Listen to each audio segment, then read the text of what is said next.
napasugod kami dito dahil pinapunta daw sa barangay si Ate Jelay. Yung sinabi niya po na 10,000. Binalik na yung 10,000? Oo. Abuti naman. Oo. Anong usapan ninyo? Bakit binalik nila ngayon? Sabi ko, ang akin lang, ang rason ko lang, bakit ako nagsalita din doon kasi kinausap ako natin sing. Concern ako kasi kami yung nag-refer kay Daddy Frankie, si Oliver. Siyempre, binigay na ng pinakamataas yun, tapos bakit binawi pa dyan sa paniki? Sabi ko, anong rason? Tapos, ang sisti pa, bakit kinuha nila agad yun? Hindi man nila in-explain. Dapat in-explain nila. Bakit kinuha? Oh, yung tipong, ang hirap-hirap na nga ng buhay nila. Tapos, ginaganon mo pa, gaganon pa rin nila. Parang, sisti, kinakawawa pa kayo lalo. Di porket mahirap ka na nga, pinapahirapan ka pa. Kung hindi na i-open tong usapin na ito, ibig sabihin, itong taong mahirap na ito, na manggagawa na ito, pag kailangan niya ng bumili, kailangan pa bang hanapin niya yung head, DSWD, pipila pa doon, magmamakaawa pa, ay. Kasi kung hindi mo ilalaban yan at hindi mo sasabihin yung karapatan natin bilang tayo mahihirap dito at hindi nila gagawa ng paraan yan, hindi nila tayo mamaliit at mamaliitin tayo na mga yan. Tsaka kakawawain din yung ibang mahihirap. Hindi porket mahirap ka na, papahirapan ka pa.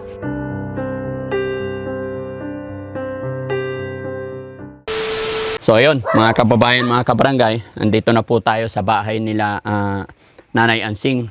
Kasi nga po, pinapunta ko ni Jelay dito dahil tinawagan sila ng barangay. So alamin natin bakit, ano kaya ang usapin sa barangay, bakit pinatawag sila Jelay. At may dala akong prutas, mga mansanas, para kay Kuya Oliver. Samahan nyo kami mga kababayan. Oh, nandoon na nga sila. Magandang hapon. Ay, ganda nga po. Sorry medyo na-delay kami. Ay, asan na yan, yung prutas? Kaya sing, nagdala ako ng mga mansanas. Green apple, red apple, white apple. May white apple ba? Meron. Oh. Peras yan. Ganon. Ito. Sana. Mansanas. Ito. Ayan, green apple. Green apple. Pero yung white apple, wala akong alam na white apple. Tumatalino na si... Peras pala yung sinasabi mo Tumatalino na si Nanay Ansing Para sa inyo po. Para sa inyo ni Kaya JJ, kumusta? Ayan. Sa inyo lahat, syempre. Kumusta si Kuya Oliver? Maayos naman. Oo, alam na niya yung mga sinasabi niya. Natatawa nga kami minsan sa kanya. Very good. Okay. Ate Jelay, okay lang dikit ko to sa'yo? Sige po. Mawalang galang na po. Kabila. So ayun mga kababayan, mga kabarangay. Magandang hapon. Upo ako Magandang hapon po sa inyong lahat mga kababayan. Napasugod kami dito dahil pinapunta daw sa barangay si Ate Jelay. Ikaw lang ba? Opo. Ako lang po yung tinex. Hindi. Sinong kasama yung pumunta ng barangay? Si ate po. Kasama siya? Opo. Kayong dalawa? Opo. Oo. Sa pinasundo, ako naman, chinat lang ako, then pumunta ako dun. Unang sinundo to? Opo. Ano nangyari? Ano oras kayo sinundo ulit dito? Kanina lang po dati mga 10 yata. Alas 10 kayo sinundo dito. Kasama si Kuya JJ? So, anong sinabi po sa inyo? Yung tungkol sa kay Kapitan. Oo. Gusto ko lang linawin, wala namang kasalanan si Kapitan. Binigyan ko ng 2,000 kasi hindi naman niya ako inobliga na magbigay ako ng 2,000. Tama. Yun naman na yung sinabi ko na kaya nga ikaw naman ang sinisisi ko kasi bakit mo binigay hindi ka naman hinihingian hindi mo naman pera yun, bakit mo binigay? Pero okay na yun, wala naman ang kaso doon. Bukod doon, ano pa yung usapin? Abot lang doon talaga, Daddy Frankie. Kasi parang si Kapitan. Parang napahiya, ganun. Ay, ano naman ang rason? Bakit pati ikaw? Ako naman siguro, kaya siguro po ako pinapunta doon kasi para makita ko siguro na inabot sa kanya yung pera. Para Na ano? Yung binalik yung pera. Magkano? Yung sinabi niya po na 10,000. Binalik na yung 10,000? Oo. Abuti naman. Oo. Anong usapan ninyo? Bakit binalik nila ngayon? Anong sinabi nila sa iyo? Bakit nila binalik? Anong rason? Binalik po nung pinakamataas na DSWD. Sino nag-abot mismo? Yung pong empleyado ng DSWD. Yung kumuha sa iyo nakaraang araw? Iba po yun. Iba na yung kumuha, tapos iba rin yung nagbalik. Syempre, bago nila ibalik, mayroong sasabihin. Bakit daw nila ibinalik? Wala po, pinabalik lang sa amin. Kami na lang daw po ang magtago para pag may kailangan na gamot, may pambili po kami. Dapat lang talaga, kasi pinapicturan ka na doon eh. Bakit kasi napunta pa sa kanila eh? Kaya nga eh. Oh. Hindi ka kinausap. Anong usapan Ako ninyo doon? naman po, kinausap ako ng sekretary na gusto daw lang linawin na si Kapitan walang alam doon. So sinabi ko naman na wala naman po talagang kinalaman doon si Kapitan. Mm-mm. So ang sinabi ko, in-explain ko din na sabi ko, ang akin lang, ang rason ko lang bakit ako nagsalita din doon kasi kinausap ako natin sing. Concern ako kasi kami yung nag-refer kay Daddy Frankie, si Oliver. Siyempre, binigay na ng pinakamataas yun, tapos bakit binawi pa dyan sa paniki? Sabi ko, anong rason? So, in-explain ko kay secretary. Tapos, ang sisti pa, kinausap ko talaga sa secretary, bakit kinuha nila agad yun? Hindi man nila in-explain. Dapat in-explain nila. Bakit kinuha? Oh, anong irarason niyo sa akin? Bakit niya kinuha? Yun lang naman yung gusto kong ipaliwanag. Kaya nasasaktan si Ate Ansing. Pinahiya pa doon pa sa loob. Tapos, pero in-explain ko lang naman po na wala talagang kinalaman si Kapitan doon. Totoo po, wala po doon. Ang akin lang naman is, bakit hindi yun explain na kung saan, kung bakit doon pa kukunin yung pera para lang doon sa assistant na binigay sa kanila.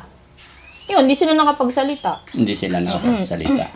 Hindi, yung sa DSWD, yung mga nagbalik, ano ang rason nila ngayon? Wala pa ako doon eh, sila yung Sa loob na lang. Hindi po. Kasi nung pagdating ko doon, tapos sa asa silang nag-uusap po. Okay. Tapos na. Nalate na po ako ng dating. Nalate ka na. Tapos nag-usap-usap sila doon sa loob. Tapos, yun nga, nakakalungkot lang na gano'n nangyari na bakit kailangan pang umabot doon bago nila ibalik. Bago ibigay yung pera talaga. Diba? Hindi na sana nila ginanon. Tapos, kumbaga, insiste yung head pa eh, magpapahiya pa ng gano'n. Siyempre, nakakahiya. In-explain ko po talaga yun. Kay secretary. Totoo, in-explain ko. Ikaw ba naman mapagsabihan? Parang ininsulto mo yung tao eh. Na parang kukunin mo pa yung pera. Sabi ko po sa kanya. Ang kiniklay ko lang dito, wala pong alam si Kapitan. Yun lang. Si Kuya JJ, siyempre, dinala ka. Anong sabi ng mga DSWD sa'yo nung binalik yung pera? Binalik naman Daddy Frank eh. Pinakita na lang sa akin. Ayan po yung pera, sabi naman nila. Ano sabi? Ibabalik na namin, sabi nila. Babalik sabi naman nila Daddy Frank eh. Yun lang naman ang sinabi sa akin. Katunayan na binalik nila sa Daddy Frank eh. Nagsabi sila, ito yun na yung pera, katunayan na binabalik na namin. Salamat naman po sa mga DSWD na nagbalik kasi syempre, kailangan talaga ni Kuya Oliver yan, pambili ng mga gamot niya. No? Salamat na lang kay Ate Jelay na nagsabi sa akin. Bilang concern lang din naman ako sa kapatid nila eh, di ba? Concern po ako. Lalo't nandito na si Kuya Oliver. Tapos ginanon pa yung sitwasyon. Yung tipong ang hirap-hirap na nga ng buhay nila. Tapos ginaganon mo pa, gaganon pa nila. Parang sisti, kinakawawa pa kayo lalo. Di porket mahirap ka na nga, pinapahirapan ka pa. Di ba, Tama naman yun. Di ba po, pag naglakad ka ng ganyan, ang hirap mong lakarin. Tapos, ang hirap mo nang lakarin, tapos papahirapan ka pa. Ganyan talaga sila. Kami, wala naman talaga kaming kwan dyan sa mga ganyan. Kaya nga, hindi, totoo lang, hindi naman po kami natutulungan ng mga kwan eh. Pag dyan sa mga DSWD, hindi kami lumalapit kasi ang hirap maglakad.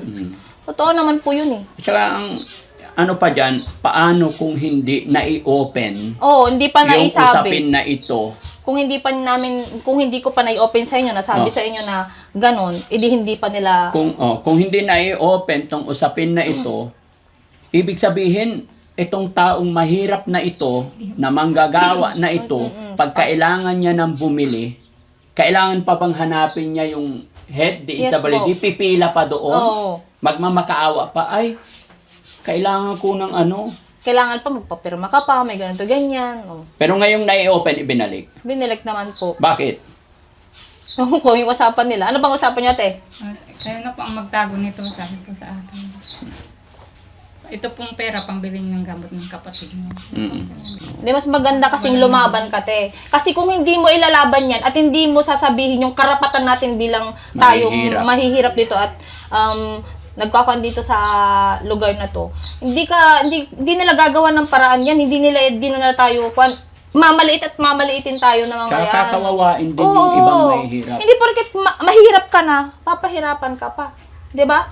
Yung ganun. Huwag mong hinahayaan na, anong tawag nun? Tinatrato tayong mahirap talaga.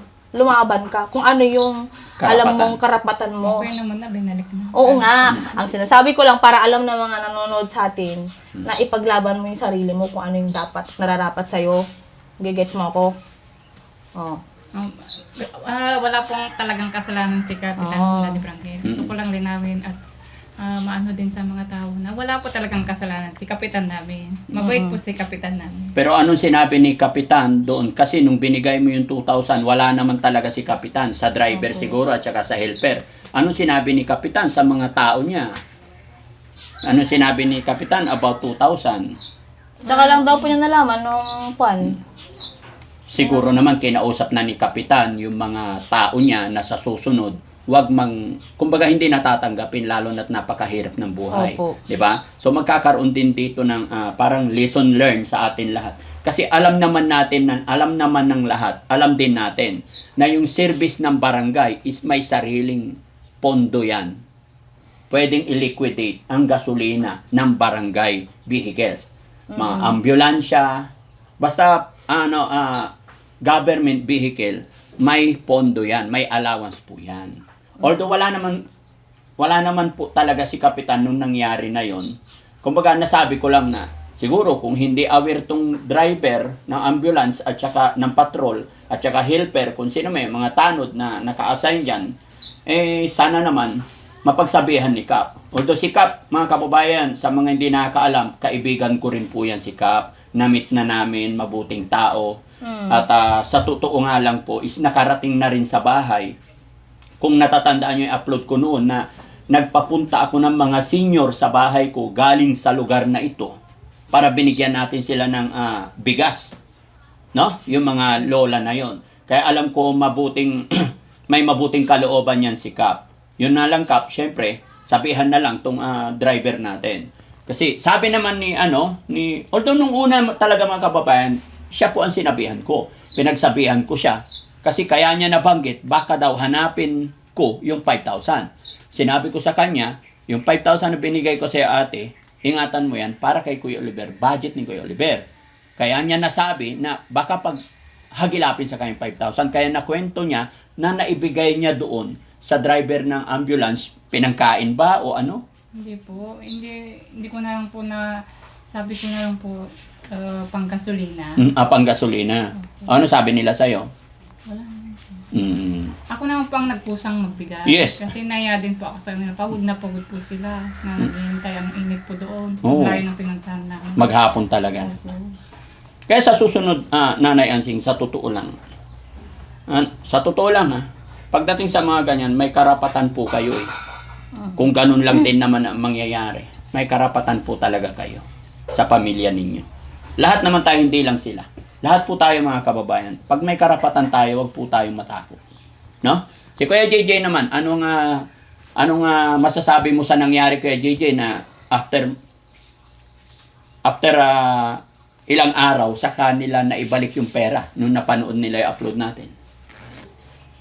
Ito, Daddy Frankie, kinakabahan din na ba't ganun ako?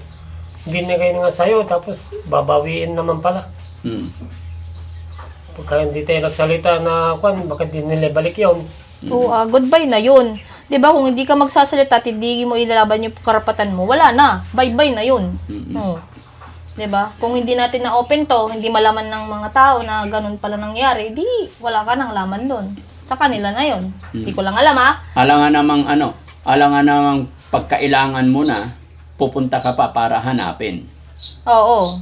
Hindi dapat talaga, ipaglaban mo yun binigay na yun sa inyo 'di ba?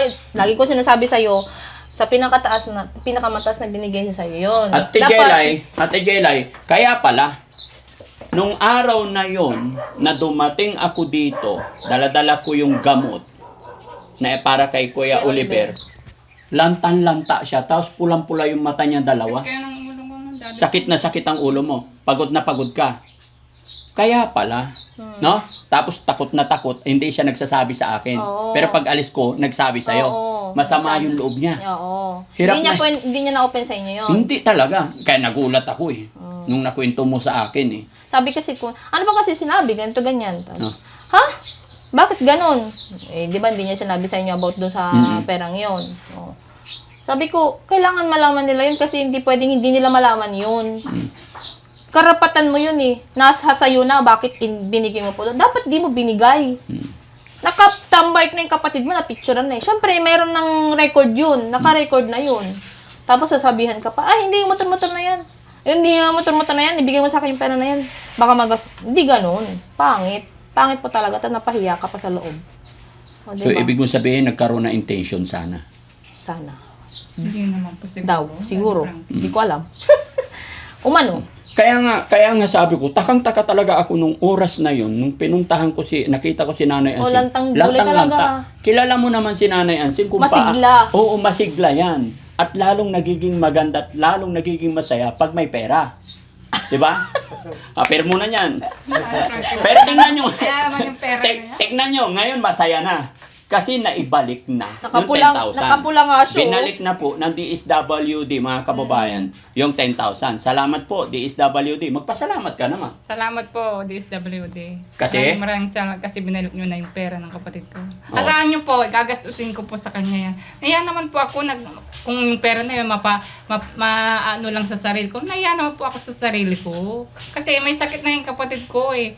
Ayaw ko na maging makasarili. Opo. Halangan ng dayaan mo Unahin pa yung kapatid mo. ko kaysa sa sarili ko. Malakas kumain yung kapatid mo, pili mo ng Oo nga po. pagkain. Di ba mga kababayan, tama yung sinabi ko? Kilala nyo yung pagkatao ni Nanay Ansing. Kaya gulat na gulat talaga ako nung nakita ko, nanlulumo, namumula yung mata. Kaya tala sabi ko, may problema si Nanay Ansing. Siyempre, ikaw ba na bigyan ng 10,000? Di Fipri, lagay mo na sa bag mo, ang saya-saya mo na. Tapos biglang May binala- resibo na, pinicturan ka na. So, ibig sabihin, clear na clear. Oo. Malinaw pa sa pusit ng labo. Aywan, Ano daw? Pati ang Labo. malinaw, Daw sa, yun. malinaw pa sa pusit ng labo. Ewan, alam nyo yan. Malinaw pa sa pusit ng labo na pera na niya yun. Tapos Oo. pagdating sa paniki, DSWD paniki, akin ay 10,000. Talagang mamumula yung mata. Pati naman, kahit sino naman Daddy Frankie. Hindi masakit talaga yung ulo. Pag masakit yung ulo. Hindi, kaya Hindi. sumakit mata mo kasi yung perang 10,000 na malinaw pa sa pusit. Nawala. Mas lalo pag sumakit yung... Pero ngayon, okay na, smiling na, di ba? Appear na. Yun! Nung unang araw, hindi maka-appear yan. Ikaw ba na mawala na? Hindi talaga, masakit talaga yung ulo ko noon. Sasakit talaga ulo mo, Ate Ansing. Kasi Ngayon, mainit ang ulo mo na. Ay, masakit ang ulo mo. Siyempre, mainit. Tapos pagod. Mm. Tapos pagdating dyan, akala mo may pera ka na, okay, masarap na yung tulog mo. Yung pala, binawi din. Lalong sumakit yung ulo mo. Ang pinaka masama pa doon, nabawasan pa yung 5,000 niya. Oo, nabawasan Yan mo. naman. Pero at least okay na. Thank you po sa salamat sa DSWD ng Malasiki. Gaya na, Malasiki. Paniki. Salamat po sa DSWD ng Paniki. Ayan, sa pagsauli po ng pera na kinuha nyo po kay Nanay Ansing. Yon, mga kababayan, mga kabarangay, para maging maayos, malinis na po sa lahat, sa araw na ito po ay tinawagan po ng barangay si Nanay Ansing, pinapunta sa barangay, pinasundo ng kapitan at DSWD ng Paniki, nandoon din daw sa barangay. Doon inabot, nagkaabutan. Opo. Sabi mo pa, binidyo nila kayo? Picture lang po. Picture. Oh, para may witness, katunayan. Yun. Oh, wala pang bumabawi hanggang ngayon. Baka naman babawin pa. Hindi, tinatanong ko lang, baka pag alis ko may bumawi na naman eh. Hindi, ang tanong sagutin mo, yung 10,000 na sa'yo na. Kasi ito na yung pinaka-final na usapin. Tatabi ko yun para sa panggamot ni Oo. kuya ko. Kaya nga, walang bumabawi nasa'yo. Para alam din ng mga tagapanood natin. No? Nakasobre ng puti. Nakita ko nakasobre ng puti.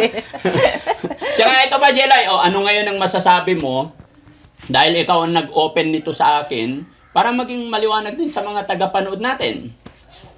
Na naibalik na. Happy ka ba? Anong masasabi mo sa DSWD ng Paniki? Ay, di. Yun nga nakakalungkot. Bakit binalik pa? Buti na lang talaga binalik. Kung hindi, Alam na. Alam na this. Oo. Pero salamat pa din at saka binalik nyo na. Oo. Kasi tulong talaga yun kay Kuya Oliver. Alam niyo naman na sa hirap ng buhay ngayon, kung kami nga lang nagrereklamo sa sobrang mahal na mga bilhin, tapos sila pa na hirap, tapos lalo niya pag pahirapan naman. Alam niyo na yung kalagayan ni Kuya Oliver, tapos papahirapan niyo pa. Di. Tsaka isa pa, yung 10,000, kumbaga, di ba? Maliit lang, parang maliit lang po yun Oo, eh. Tas pero ba't nagkaganon pa? hindi ko rin By the way, thank you so much talaga. Yung sinasabi ko sa inyo lahat mga kababayan, eto na pag-usapan kasi marami na rin makakapanood nito para malinaw, di ba? Malinaw na eto na kaya ibinalik na po ulit, saksi na po ang barangay, di ba? Saksi na po ang ating barangay captain, kaya shout out kay barangay captain. Hindi na natin babanggitin yung pangalan dahil kilala naman ako ni Cap. Salamat po at naayos na tong problemang ito na ibalik na. So anong masasabi mo kay DSWD na napagod ka? Maraming salamat po, DSWD, sa pagbalik niyo po sa pera ng kapatid ko. Asahan niyo po, gagastusin ko po yun sa gamutan ng kapatid ko. Salamat po. Okay. Marami. So, dahil syempre, alam ko, concerned din ang DSWD sa kapatid mo, kaya nila kinuha sa akin at ibinalik na sa'yo. Ano ang ipapangako mong gagawin sa kapatid mo, ipapangako mo sa DSWD? Ang pan namin dyan, Daddy Frankie, yung kapatid ko mabait na. Parang normal na. Normal na. Sa mga anak ko, tratuin natin siya ng normal. Paramdam natin yung pagmamahal. Kasi walang ibang magmamalasakit sa kanya. Kundi tayong kapamilya. Yes. At ako naman po, bilang nasimulan ko po ito mga kababayan, gaya na aking sinabi, tatapusin ko po yung bahay ni Kuya Oliver. Gagawin ko po yan. Huwag po kayong mag-alala sa pera ni Kuya Oliver na 200,000. Sila mismo makakakita, open book po tayo. At sa mahal ng mga materials na yun, I'm sure baka kukulangin pa yan. Pero tatapusin ni Daddy Frankie yan mga kababayan. No? Okay, si Kuya JJ, anong masasabi mo naman? Ay, sa akin naman, Daddy Frankie, maraming salamat, Daddy Frankie, na tumulong. Buti nandyan na kayo. Hindi na kami pinapabayaan. Yun lang, Daddy Frankie. Alagaan mo rin yung kapatid mo, Oo, Daddy Frankie. Kasi talagang hindi na po pwede sa bahay ko. Yung nga masakit, Daddy Frankie, akala namin doon na sa bahay niyo. Pero yung sinabi yung kapagawa niyo ng bahay, yun na lang asahan namin. Opo, sigurado yun. Tinatapos ko lang talaga yung bahay ni Ate Nida. At saka syempre, sa nangyari na ito, tinatapos ko lang muna yung usapin natin para maging maayos, walang samaan ng loob sa lahat para makapagtrabaho tayo na maayos. No? So, ano naman ang nakikita nyo, behavior, gaya ngayong umaga, hindi na kasama si Kuya Oliver pagpunta doon. Hindi na sinama sa barangay. Hindi na po. Hindi Naiwan na. po siya dito. So, anong ginagawa niya dito sa umaga? Alam mo, sa umaga, Daddy Frankie, sabi ko, pinagdidili ko siya ng halaman ko. Oo. Ang bait nga niya, dinidiligan niya. Oh. Sa pa yung taga-bomba ko sa grape po Ay, wow. Hindi kaya ginawa ako sa pagbomba. Oo. Kasi Diba? mayroon ng nakadana yung mga tubig na gagamitin mo. Ganun lang naman. Kahit doon kasi, di ba sinabi ko naman sa inyo, kaya lang, syempre, inaayos lang natin. Tawag nito, pag sinabihan na, paliguan mo na yung mga aso mo. Di ba? Kasi may nakakulong na aso doon, buhusan lang buhusan kasi pag mainit. Ganon. Parang normal na siya. Normal na talaga. Yun lang yung minsan, gala-gala siya. Oo. Kaya minsan tinatawag namin. Ikaw ba naman 20 years makulong? Siyempre, na-miss niya yung lugar na to. Di ba? na nakapaglakad na Oo, talaga. yun ang pinaka-the best. Di ba? Nung kunin namin dito, talagang Baluktot talaga yung hindi niya may unat to. Pero ngayon, awa ng Diyos, sa tulong gabay ng ating Panginoon. Niloloko nga siya ng asawa ko, sabi niya. Gusto mo nang mag-asawa? Sabi. Meron doon, nakatali, sabi. Oh. Baka? Bakit ba? Baka ba ako? Sabi. Oo. Di ba? Tao naman ako, sabi. Okay. Pero si Ate Nida, gusto mo na maging manugang yon. Maging hipag. Hipag. Kung makakabuti sa kanila na mag-asawa, bakit hindi, Daddy Frankie? Di ba? Gabayan natin sila, di ba? Mamahalin niya yung kapatid ko, di mamahalin din namin siya. Okay. Mapapabuti niya yung buhay ng kapatid namin. Bakit hindi? Hindi. Talagang, kung talagang nagmamahalan sila, ang pag-ibig gagawin ng lahat, di ba? At saka kailangan talaga, suporta. Talagang Siyempre, ikaw po yung pinakatumatayong magulang, kayo po. Kayo ang lalaki. Kung talagang gusto na ni mamamanhikan kayo dun sa amin. sa inyo. Alangan naman babae mamanhikan. Siyempre, nasa akin si Nida. Oo nga naman. Kay Nita. Oh, babae. Oh, ikaw naman. Kayo naman ang manunuyo Kayo sa... ang magiging ninong. Siyempre. Pero, ninong agad mamamanhikan muna kayo. Sige, Daddy Frankie, kung gusto nilang magkatuloy, kung talagang para sa Para isa't sa isa kanila. sila, Mm-mm. at kung makakabuti sa kalagayan nilang parehas, Mm. di bakit hindi? Kung saan naman makapapabuti yung kapatid namin, doon kami. Mm. Siyempre, sa pamamanhikan, kailangan formality usapan yan. At para maging maganda yung usapin, sa pamamanhikan, mayroong pagsasalo-saluhan. Yes. Yan Uwa. yan ang Uwa. wala kami. Anong wala? Andyan yung kalabaw ni Kuya GJ. Papaliguin lang. Ha? Payag ka, Kuya JJ. Sa pamamanhikan, yung kalabaw. Ay, may kambing man ang... May kambing. So, kambing muna. Kambing muna. Kambing muna. Tapos sa kasalan, yung kalabaw. Ha? Paano naman yung baboy ni Nanay Ansing? Nandyan pa? Yun na lang. Yan pa, Daddy. Kumusta na sila? Okay naman, Daddy Frankie. Kailan yung birthday na anak mo? Tapos na, Daddy. Tapos na. Nung May 1, May 1 na. Ang Sabado. Anong Sabado? Ano handa? Wala kasi yung anak ko, Daddy Frankie. Nasaan? Kapatid ng asawa ko. Nagbakasyon. Pinundo siya ng... Doon na siya nag-birthday. Okay. Yan, yan. Ano inulam pala ni Kuya Oliver kanina umaga? Matanong ko lang, if you don't mind. Juan Daddy Frankie, saging, tapos itlog. Very good.